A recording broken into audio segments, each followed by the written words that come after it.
পাঠ করছি রিমা বিশ্বাসের লেখা গল্প পুনর্মিলন। টেবিলে ডাস্টার ঠুকে নবনীতা গলা চড়ালো। চুপ করো, মুখে আঙুল। ব্ল্যাকবোর্ডের সরলে শেষ ধাপটা করবে সে সময় ডাক শুনল একটি মেয়ের। নবনীতা ঘুরে তাকাতে সে তার মিহি কণ্ঠে বলল, এই চিঠিটা আমায় রণজয় দিল। ভুরু ভাঁজ করে ভাঁজ করা কাগজটা খুলে প্রথম লাইন পড়তেই হাসিটা ডিগবাজি খেয়ে বেরোতে চাইল। 2 লাইনের চিঠিতে ভুঁড়ি ভুঁড়ি বানান ভুল। চিঠিটা অবশ্য প্রেমপত্র ক্যাটাগরিরই, যেখানে বছর 8 একটি ছেলে তার সমবয়সী মেয়েটিকে লিখছে, ডাইয়ার মৌটুসি, তুই আমার গার্লফ্রেন্ড হবি। হাসতে হাসতে ফেন্ট হওয়ার দশায় হচ্ছিল নবনীতার। এ অভিজ্ঞতা একেবারে নতুন। উঁচু ক্লাসে এমন হয়েই থাকে, তবে ক্লাস 4-এ এ ঘটনা বিরল না হলেও হাস্যকর তো বটেই। এই মুহূর্তের কৌতুকের হাসিটা দমানোই কর্তব্য মনে করে নবনীতা গম্ভীর হলো। চোখ পাকিয়ে রণজয় নামে ছেলেটিকে বলল, রণজয়, তুমি লিখেছ এ চিঠি? সে মাথা নিচু করে দাঁড়িয়ে। নবনীতা বলল, কান ধরো। টুক করে দুকান ধরল রণজয়। নবনীতার হাসি পাচ্ছিল, যদিও হাসা যায় না। মনে মনে ভাবল, রণজয় তোরই হবে। ক্লাস 4-এ যদি তুমি ক্লাসমেটকে লাভ লেটার লেখো, তবে আগামী দিন তোমার তো খুব রংচঙে হবে বাবা। টিচার্স রুমে এসে অবশ্য অন্য কথা মনে হলো নবনীতার। হ্যাঁ, এই ছোট্ট ঘটনাটা মনে করিয়ে দিল নিজের ফেলে আসা শৈশবের কিছু সরল মুহূর্ত। এই রণজয়ের মতন একটা রণজয় ছিল নবনীতার ক্লাসে। ওই 4ই হবে হয়তো তখন। গোলগাল ফোলা ফোলা চেহারার টুকটুকে ফর্সা ছেলেটা ছিল নবনীতার একমাত্র বন্ধু। তারও বন্ধু বলতে নবনীতাই। তাই দুজনের মিলিত সন্ধিতে স্থির হলো এই বন্ধুত্ব অটুট রাখার উপায় বিবাহ। এবং ক্লাসের বেঞ্চে উঠে দুইজনের ওয়াটার বটল একে অপরের গলায় পরিয়ে বিয়েটা সেরে নিয়েছিল। রণজয় বলেছিল, নব, দেখ, এবার আমরা সবসময় একসঙ্গে থাকতে পারবো। নবনীতা বিজ্ঞের মতন মুখ করে বলেছিল, ঠিকই বলেছিস, আমরা খুব বুদ্ধিমানের কাজ করেছি। শৈশবের পুরনো কথা মনে পড়তে আরও একচোট হাসল নবনীতা। মনে মনে বলল, সত্যি কি পাগলটাই না ছিল সে সময়।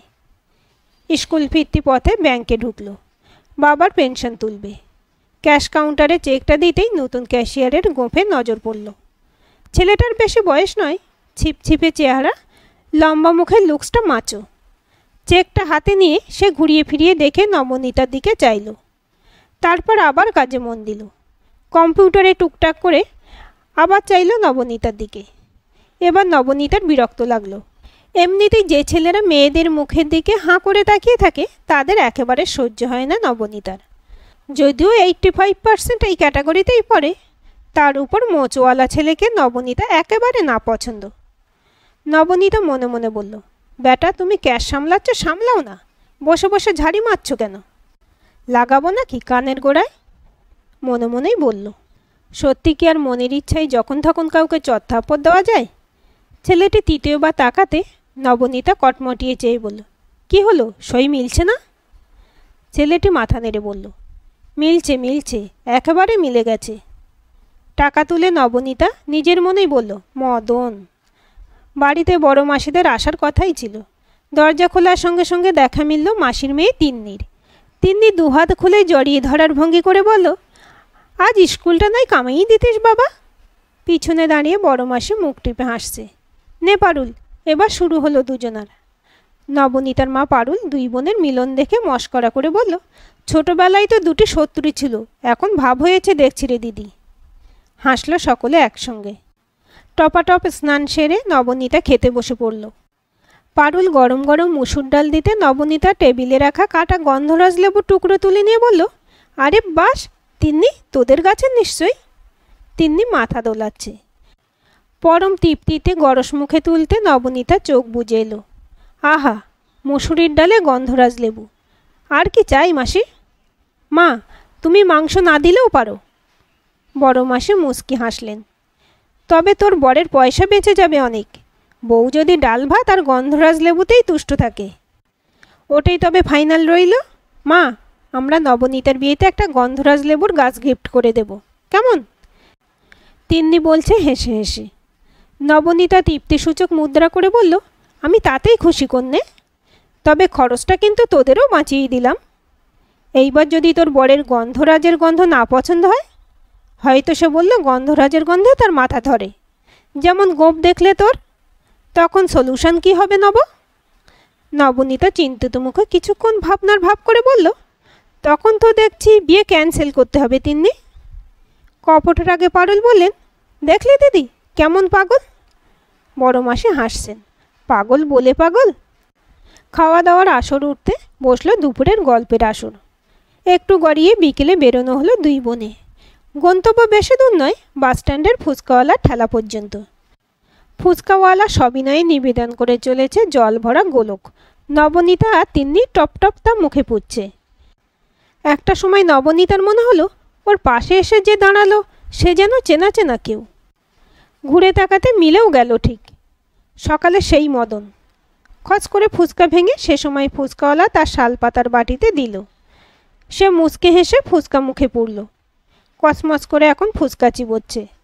নবনীতা ফুচকা মুখে পুরতে গিয়ে ভেঙে জল গড়িয়ে পড়ল। তা দেখে সে হাসল মুচকে। আর ফুচকা খাওয়াই মন থাকে? পুরো বুঝতে পারছে এ ছেলের ধান্দা অন্যরকম। পার্স খুলে টাকা মেটাতে যাবে, তখন তিন্নি বলল, এ কি রে, এতেই খতম? পাশের ছেলেটার দিকে কটমটিয়ে তাকিয়ে নবনীতা বলল, খতম কি রে? বল খতরনাক, খতরনাক। তিন্নি কি বুঝলো তিন্নিই জানে। তবে নবনীতাকে অনুসরণ করে হাঁটা দিল। কিছুটা আসতে নবনীতা বলল, আমার পাশে দাঁড়িয়ে যে ছেলে হাই হাই করে ফুচকা খাচ্ছিল ওটাকে দেখেছিস? তিন্নি বলল, দেখলাম তো, হেব্বি দেখতে। আমার তো প্রেম করতে ইচ্ছে করছিল।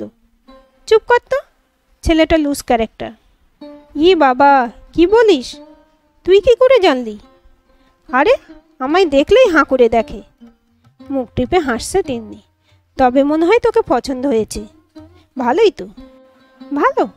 তুই দেখলে ওর মোচ আছে? তিন্নি এবার খিলখিলিয়ে হেসে উঠল। তোর কপালে মোচই জুটবে, এ আমি বলে রাখলাম, দেখিস। জুটি ভালোই হবে।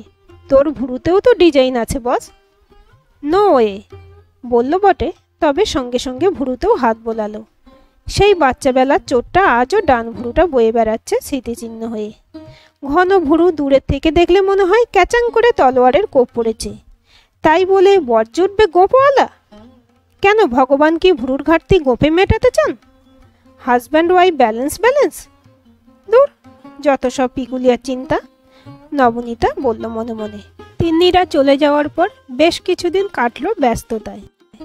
স্কুল থেকে ফিরে নবনীতা সবে ঘরে ফিরেছে, জামা কাপড় ছাড়ছে, তখন পাশের ঘর থেকে মা এসে ধর্মর করে বলল, নব, তোর বাবার শরীরটা কেমন যেন করছে, একবার দেখবি আয়। নবনীতা ছুটে গেল। বাবা খাটে শুয়ে ছটফট করছে, ঘামছে দরদর করে। মা চিন্তিত মুখে বলল, কি হবে এখন? সেই কাল রাত্রি থেকে শরীরটা ঠিক নেই বলছিল। বিরক্ত হয়ে নবনীতা বলল, সেটা কাল রাত্রে বলনি কেন? নবনীতা বাবার কপালে হাত রেখে ধীরে ধীরে বলল, কি কষ্ট হচ্ছে বাবা? অনেক কষ্টে তিনি বোঝালেন বুক পিঠের অসহ্য যন্ত্রণা। ফোনে ফোনে ডাক্তারের সঙ্গে কথা হলো। সিমটম শুনে ডাক্তার গলস্টোনে অ্যাকিউট পেন বলে সন্দেহ করলেন। পরামর্শ দিলেন যত তাড়াতাড়ি সম্ভব হসপিটালে ভর্তি করার। বাড়িতে যা টাকা ছিল তা দিয়ে নবনীতা বাবাকে অ্যাম্বুলেন্সে তুলল। সঙ্গে যাচ্ছে মা আর ফ্ল্যাটের বিপ্লব কাকা।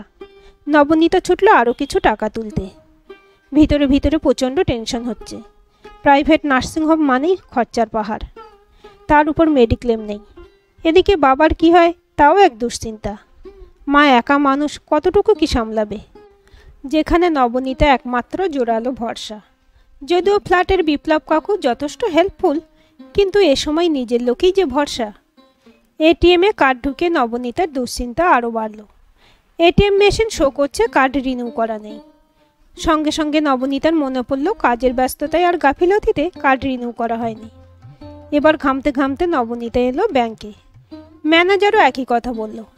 ম্যানেজারের চেম্বারে কোনো কাজে হয়তো সে সময় এসেছিল সেই ক্যাশিয়ার।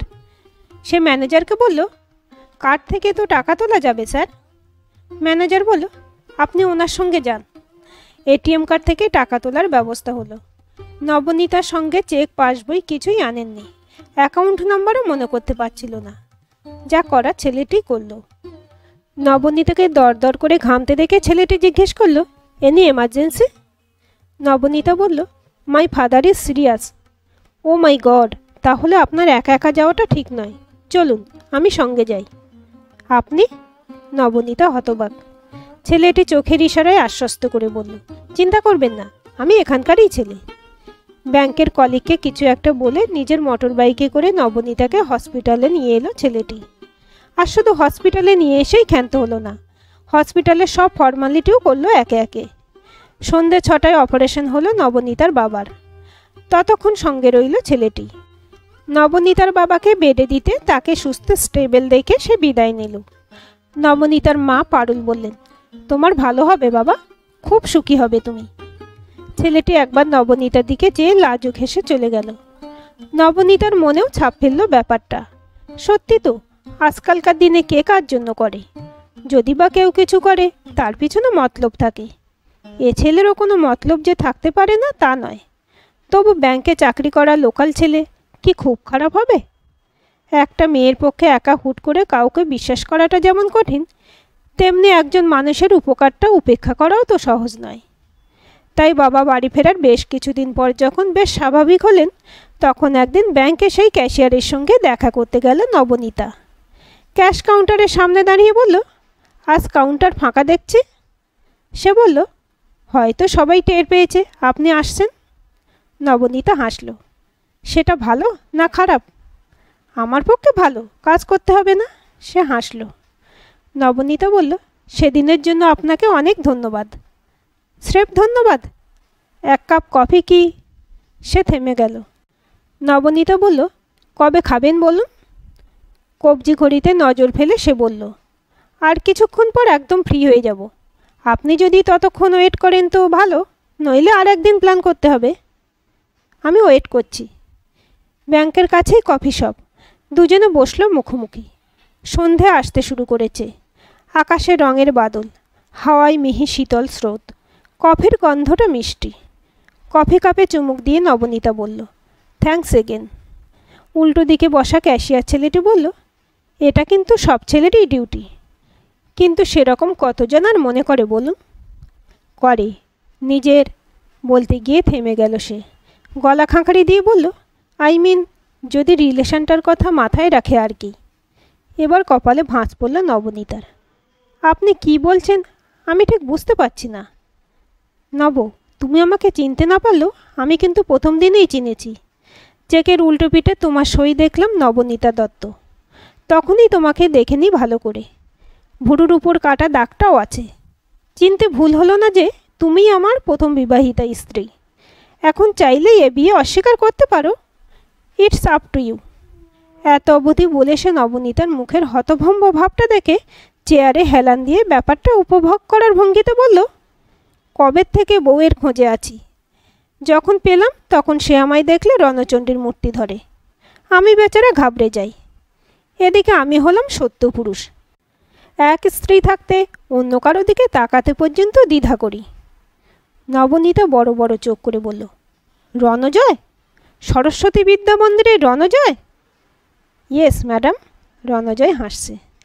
দুহাতে মুখ ঢেকে বিস্ময়ে হতবাক নবনীতা বলল, আমি ভাবতে পারছি না। চোখ সরু করে রণজয়কে ভালো করে দেখে বলল, ওই গাল ফোলা বাচ্চাটার এমন তোবড়া গাল হলে কী করে চিনব? আমাকে কিন্তু সবাই গুড লুকিং বলে, আর তুমি তোবড়া গাল বললে। হি হি হেসে নবনীতা বলল, sorry, bachcha to macho is quite interesting transformation dear. বলে থেমে গেল Nabanita. I will love to hear dear from you madam. Now please tell me how is my শ্বশুরমশাই। রণজয়, ওয়েট, তুমি কি ঠিক করেই নিয়েছো যে আমি তোমাকে, মানে তুমি ফাইনাল? ও নই তবে বেকারই এতদিন ওয়েট করে রইলাম। ওর মুখের কপট গাম্ভীর্য দেখে আবার হেসে ফেলল নবনীতা। রণ, আমার মোচ একদম না পছন্দ। একটা গোঁপের জন্য পুরো মানুষটাকে রিজেক্ট করে দেবে নব? নবনীতা হাসছে। না, সত্যি বলতে কি, আমার বাচ্চা রণকে বেশি পছন্দ ছিল। একটু সময় দাও, বড় রণকেও ভালো লাগতে শুরু করবে। হাসি মাখা মুখে পরিণত রণজয়ের দিকে চেয়ে রইল নবনীতা। জীবনের কোন মোড়ে যে কখন কোন সারপ্রাইজ মুখ নামিয়ে অপেক্ষা করে, আর সময় এলে তার সামনে এসে খুশির ফোয়ারা ছড়িয়ে দেয়, তা তো জীবনেই বলে দেয়। এই মুহূর্তে নবনীতা বইছে এক অনন্য অনুভূতির মধ্য দিয়ে। একে অবশ্যই বলা যায় পুনর্মিলন বা পুনরায় মিলন। আজকের এই গল্পটি আপনাদের কেমন লাগলো কমেন্ট করে জানাবেন। ভালো লাগলে অবশ্যই একটা লাইক দেবেন আর চ্যানেলটি সাবস্ক্রাইব করে সাথে থাকবেন।